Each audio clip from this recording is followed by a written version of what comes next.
And we're talking about how the president, since the president is responsible for suggesting legislation and getting legislation passed in terms of making his agenda happen, we want to talk about how he does that. And we said there's certain political resources the president has.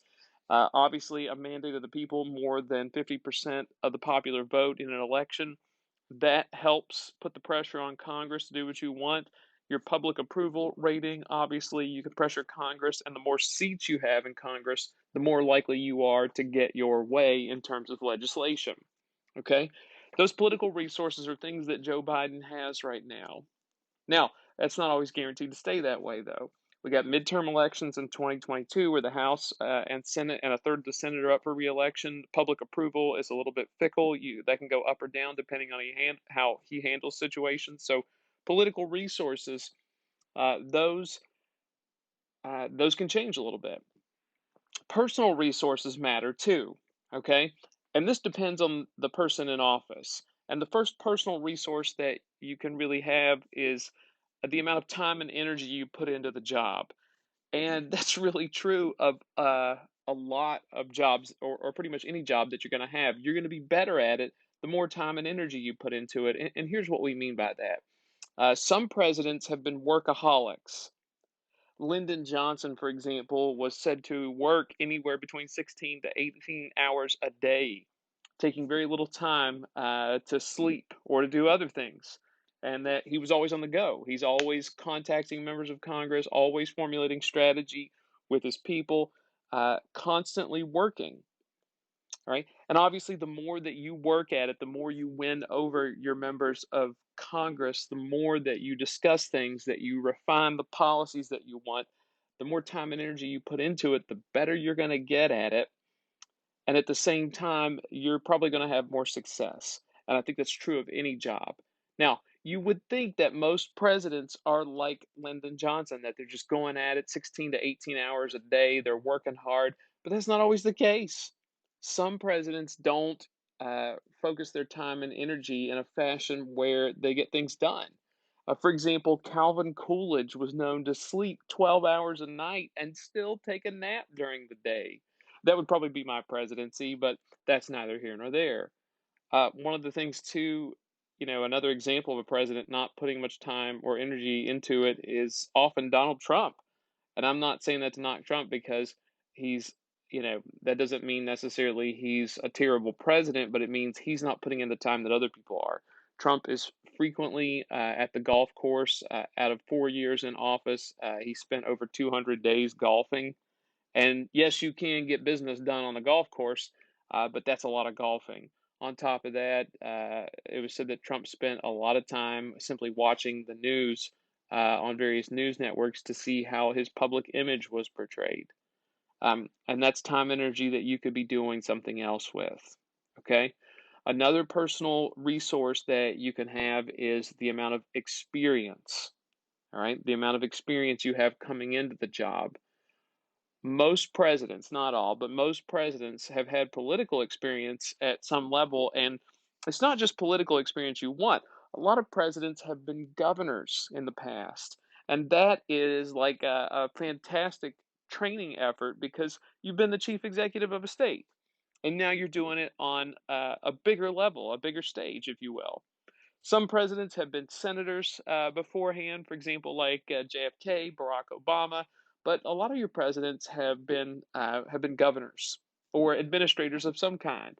For example, you look at people. George W. Bush was a governor. Bill Clinton was a governor. Same thing with Jimmy Carter, Ronald Reagan. Other people, for example, like Dwight Eisenhower, as a general, was an administrator. And even though it's on a smaller level, he'd been the president of Columbia University. He has experience being a boss. And that's where a lot of individuals get that experience ahead of time. And the more experience you have in politics, you know how to work over people and what they need in order to get on board with your vision and your agenda. All right. So time and energy, the amount of time and energy you put into the job, the experience that you have, that matters because you don't have to learn on the fly. All right. Now, and that does matter with some people. For example, Donald Trump. didn't have political experience ahead of time. And this is the problem that Trump had, and sometimes military generals who became president had this same problem. Trump, as a CEO of a business, was accustomed to giving out orders and people following them. And the presidency doesn't work that way. Okay? The presidency simply doesn't work that way. Remember, American government centered around the idea of fragmenting power as much as humanly possible. All right, and that leads us into our third political resource, your ability to focus Congress. All right, getting Congress to do what you want them to do is important. And listen, hear me on this. The most important power that a president has is his power to persuade. Your ability to get Congress to do what you want them to do is really how you're going to have any success in terms of a domestic policy. Right? And there's two things that you can do in particular to focus Congress. One is what you call veto bargaining, or it's a better phrase would be to describe it as veto threatening. Right? The president oftentimes will throw out the threat of a veto on a particular bill just so Congress won't bother dealing with it at all. Remember, Congress, their agenda may not match up with the president's. So let's say, for example, Congress wanted to come up with some type of healthcare plan, right? Well, maybe the president's not ready to deal with that, or maybe their health care plan would include maybe the health care plan would include some aspects of it that the president wouldn't want, and he could simply look at them and say, "If you pass this bill in its current form, I will veto it." All right, and then Congress says, "Well, look, we don't want to waste our time doing that, so let's just go ahead and do what the president wants. We don't want to send him a bill that he's going to veto." Okay. And that's a significant ability that you, as president, you're like, don't bother wasting your time because nobody wants to work on a bill that they know has no chance of getting passed. Right. The president can also do what's called going public. All right. Going public is when the president appeals to the American people to get their support. Right? When you go public, you go on television or you use other forms of mass media to talk directly to the American people and get them to support your ideas and put pressure on Congress. Okay? Going public typically only works if your idea is popular or you're popular. Okay? But either people have to like you or they have to like your idea for going public to work. Right? And presidents have this neat advantage. They have something called the bully pulpit. Right? A bully pulpit is the ability to access the public in terms of media whenever you want to. And the president has the ability to do this because not only does he have access to the media, but he's the one official that everybody in the country votes on. And so whenever he wants to talk to the American people, he can. Okay, president has the White House staff work on a particular issue. They talk to the three major networks and other cable news networks and say, clear out a time for 8 o'clock tonight. The president has something important to say. And typically, news stations are going to cover that. And even the major networks, NBC, ABC, CBS, and all the news networks are going to cover what the president has to say. And so his ability to get Congress to do what he wants them to do oftentimes depends on how popular he is, but also who's he taking his message to, and are the American people behind it?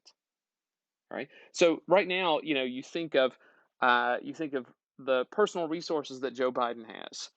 We don't know how much time and energy he is putting into the daily efforts of the job. It's still too new to know that, but his experience is pretty good. He's been a United States senator for decades and spent 8 years as President Obama's vice president and working with Congress and helping get them on board for key ideas for the Obama administration. Now, his ability to focus Congress should be, a little bit easier going because he does have a strong majority in the House of Representatives, and of course, he does have a majority in the Senate as long as he can convince Joe Manchin to do the right things. So, all right, now you got to like where Joe Biden is. Of course, remember his ability to deliver on promises and getting those promises to work out correctly. That will dictate how much he's able to dictate policy in the future. Right. Something else that's unique here: presidents go through two simultaneous cycles in their time in the White House. One of them is what we call the cycle of decreasing influence.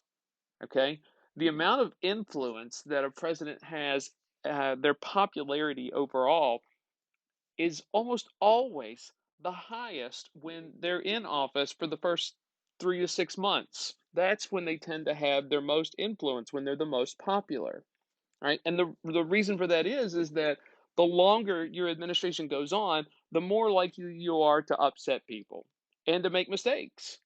That just naturally happens, and you lose that goodwill over time. Not many presidents have had a higher approval rating when they left office than when they came in. When they started doing modern public opinion polls in the 1930s and 40s, since then, only Bill Clinton and Barack Obama have had higher opinion polls, or excuse me, higher approval ratings when they left office when they came in. And the reason for that, Bill Clinton's approval rating was so low when he came into office, he really had no place to go but up. And Obama's, and I'm not saying this to be mean, but in the last 2 months of his presidency, people saw who was coming to take his place, and then they realized, maybe Obama's not quite so bad. So naturally, over time, a president's ability to influence starts to diminish. Okay, it's hard to hold that off. And at the same time, a president's going through a cycle of what we call increasing effectiveness, meaning that he's getting better at his job over time. He learns how to work with Congress, who to talk to, the right things to say to House and Senate leadership to get them on board with your policy ideas. He learns that you have to do this or this in order to get Congress to respond. Theoretically, you are at your best as president when you're at the very end of your term, when you're at the end of the line. And that's kind of frustrating because that's precisely when you're the least influential. So imagine the presidents, when they have the most influence at the beginning of their term, when they have the least experience. Right? You're trying to find that sweet spot as a president where you know your job well enough and you still have the ability to influence people. It's really tough to do. Okay?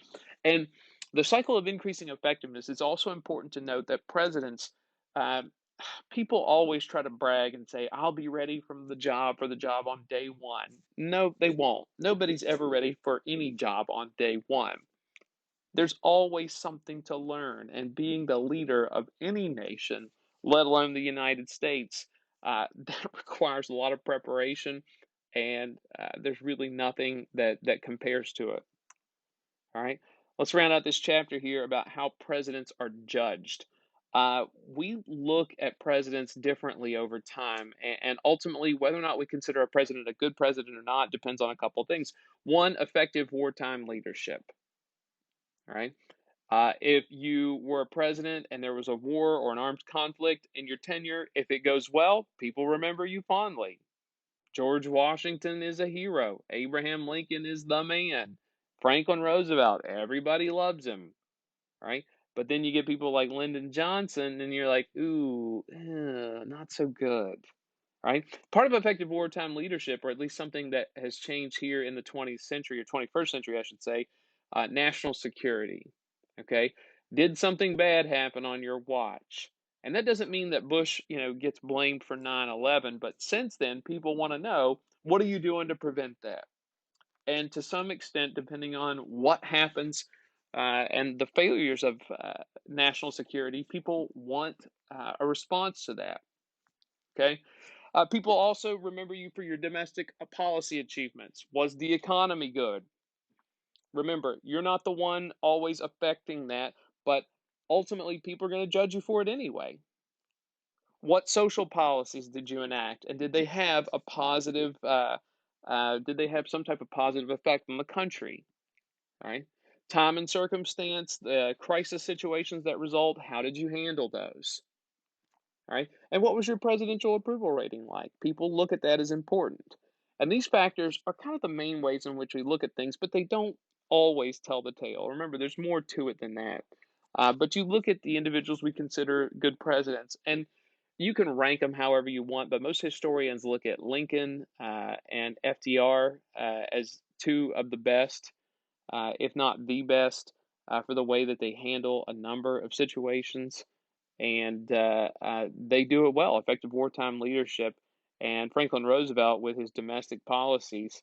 in terms of turning the economy around, good social policies, balancing out government intervention with a free capitalist society is pretty important.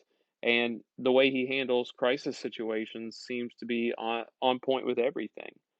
A lot of people would tell you that Franklin Roosevelt is easily the best president in American history, and I'm not saying that's the case, but if you look at historians, it's usually FDR, and Lincoln and Washington who are in the top 3, and how people will remember you does change over time. Some presidents we thought were kind of bums back in the day, and now we see them as not so bad. When Harry Truman left office, he was ridiculously unpopular. And now time has definitely had us look back at Truman and say, in some ways, he was really ahead of the curve, particularly on issues like racial integration. All right, guys, that's it. That's the end of the line for this chapter. Let me know if you have any questions or comments.